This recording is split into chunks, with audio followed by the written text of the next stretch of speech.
do more on that and show, especially with millennials, they want to work for companies that really have an identity, an authentic identity on that. Do you want to have a follow-up on that? Well, what about the other side of it, that in our state, in our city, in our county, there is also this thinking that business isn't paying their fair share when it comes to taxpayer dollars. If you look at our tax structure in the state, there's national level models that look at us as having the most aggressive or second most aggressive tax model in the state. What do you think is the role of companies in being a player there? We have a revenue, we definitely have a revenue problem. It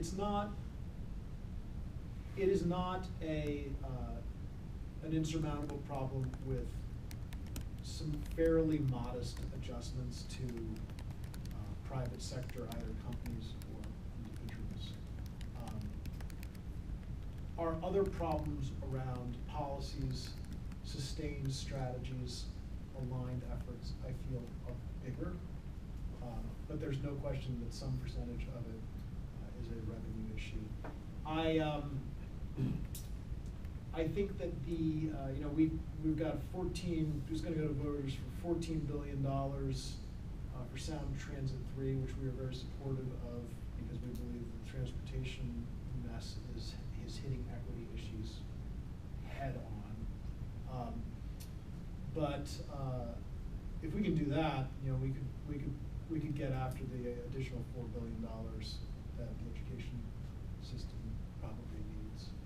But the education system needs a lot of other things in addition to that.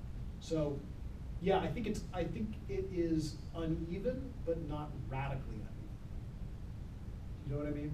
Like I feel like our adjustments on the revenue side are consumable adjustments by both individuals and corporations.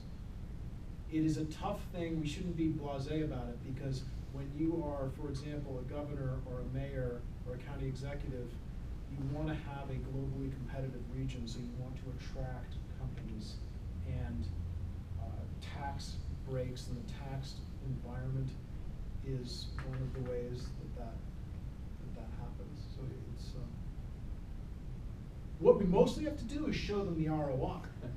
Right. I mean, it's very hard to ask either us as taxpayers or company as taxpayers to take on more when you're incapable of showing outcomes for the investments of your revenue. None of you in the private sector or in the social sector would tolerate that as a leader in terms of your investment. So that's why I go back to indicators. That's why I go back to aligned measurements of success. I have to ask you a question there, because this is one that I'm eternally curious about when I hear about socially impactful organizations, leaders within those organizations, and then I hear Tim and I have had cab rides talking about this. We talk about the vernacular that they use, and we start talking and thinking about things that are reminiscent of things that we talk about in the private sector. So you've been talking about ROI quite a bit here, right? And I do wonder, and I'm very curious as to your opinion on, is it always that there has to be some implied objective outcome that is expected when one chooses to invest or to dedicate themselves to a social normative goal or a conscious goal? Or is it okay to say that this is a problem that I see, this is somewhere where I have passion and I want to be impactful, and I don't care what the outcome is as long as I'm able to help reduce recidivism, or to help educate a few youth, or to help a person who recently came out of a prison situation get a job. If I see that happen, is that good enough, or do I have to be able to go back to a group and say, well, yeah, you gave me $1 million and I turned that into $10 million of economic impact? It's a fabulous question. There's sort of two things in the question. The first one is comparability of one ROI to another ROI. I could argue, based on pure economics and some Maslow's law of hierarchy around human need, spend no money in Seattle, spend it all in the developing world. Mhm. because the ROI of a US dollar in helping a human life goes a lot farther. Of course, that's not how I see humanity. That's not how I see the value of life. That's not how I see the value of experiences. So there is that problem. You know, and global philanthropists actually have that problem, where they know if I'm going to spend $10 million, I can do this for this many lives in sub-Saharan Africa Mhm. versus this for this many lives in Rainier Valley. We are a place-based organization, so we are inherently, our mission is about a strong, vibrant Seattle region. And we also have global philanthropy arm. Then there's the bigger question of measurement. The way I see that, we just got a grant for $3 million from two philanthropists, a couple, where both of them are amongst the most mathematical, quantitative, results-driven people, one of whom I know ever. And they invested it knowing they would not see an answer to that question, but knowing that they would be mining deeper in an understanding of what we would come back with that's less empirical results and outcomes and more the color commentary on what we're learning about systems. So we're not ham-fisted about just saying it must all be a data-driven outcomes framework.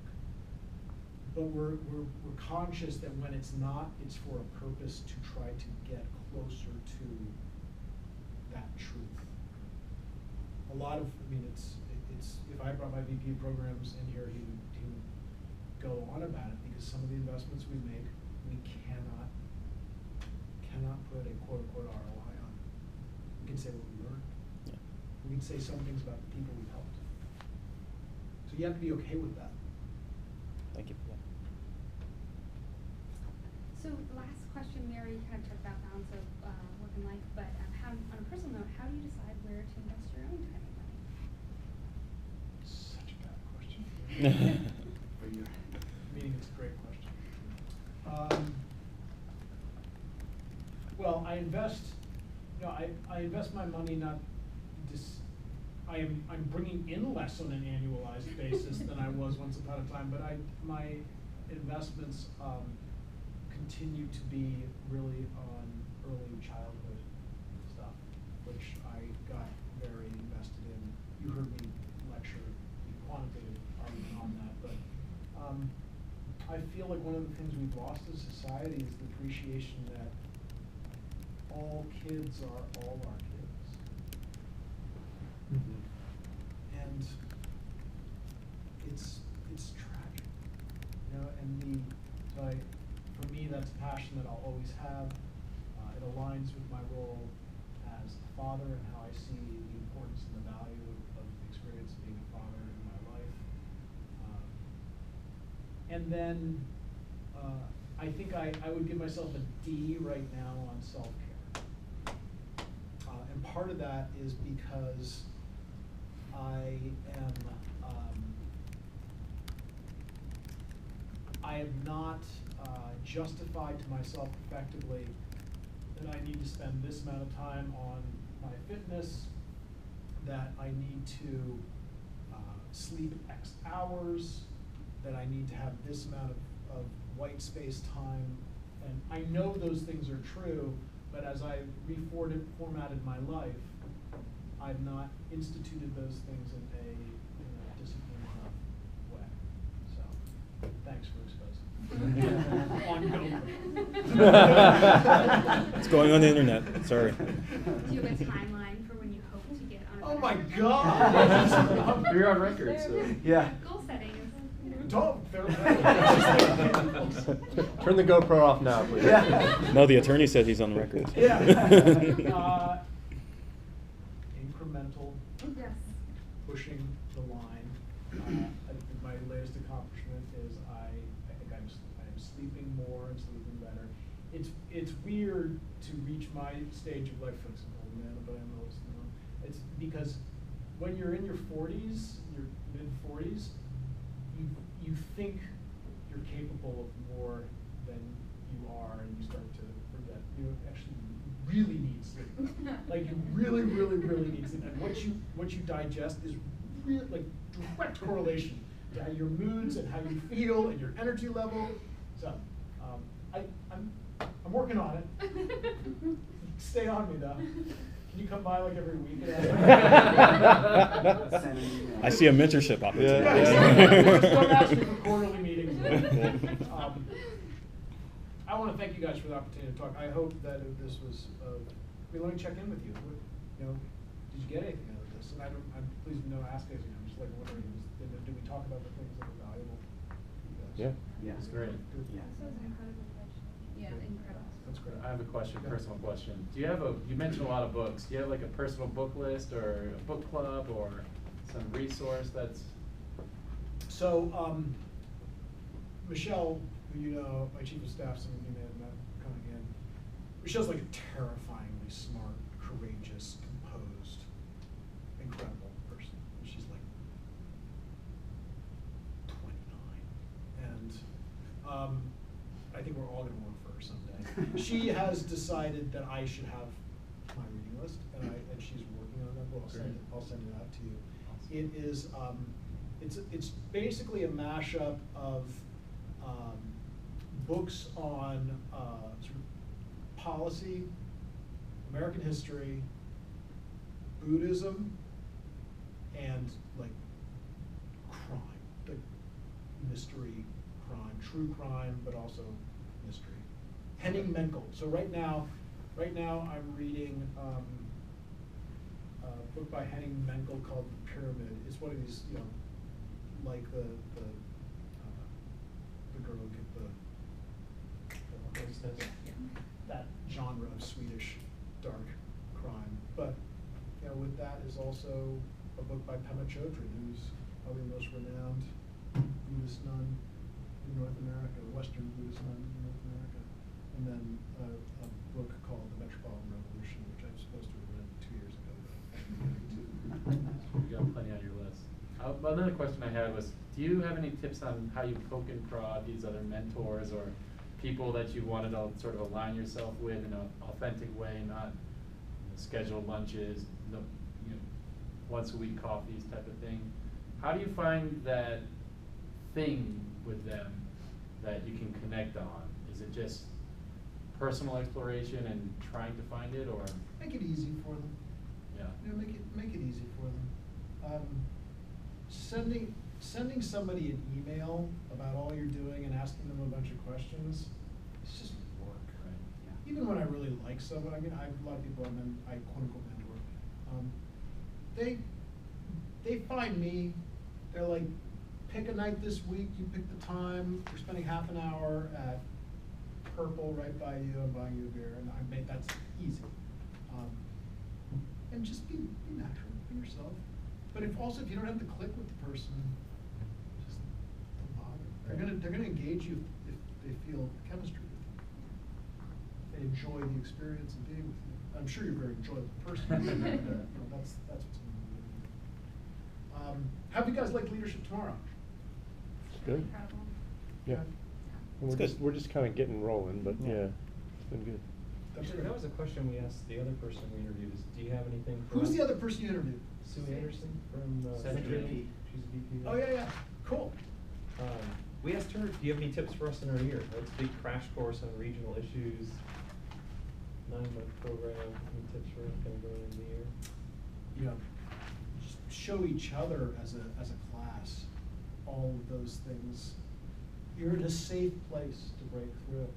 If you're not used to, one of the things I always ask somebody I'm interviewing is, what scares the shit out of you? Profession. Hard shots, but because it's really important that if somebody can't answer that question, they have a self-awareness gap. That self-awareness gap is going to correlate to their being able to solve some of the challenges culturally that any organization has.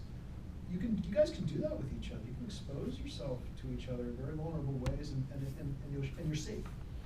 you're a safe place. So I would say really exercise that. And to your point of what are you leaving behind in Redmond, that I feel that already in Leadership Tomorrow, just I'm putting work on the back burner of a young kid, that's all, you have to be here and be present. And it's like a great gift to have that time to do that. Totally, enjoy it, drink it up, and, you know, we need you guys and gals in the community. We really need it. There's a lot of people who have big blind spots about what's going on. There's a big bubble effect. When I read some of our stats to some people, they're like, no, not Seattle, that's not possible. Thanks, guys. Thank you Thank very you. much. Thank you so much. So nice to meet you. Yeah. Stay on me about my self-getting. Thank you so much, John. Nice to meet you. appreciate it. Yeah, totally.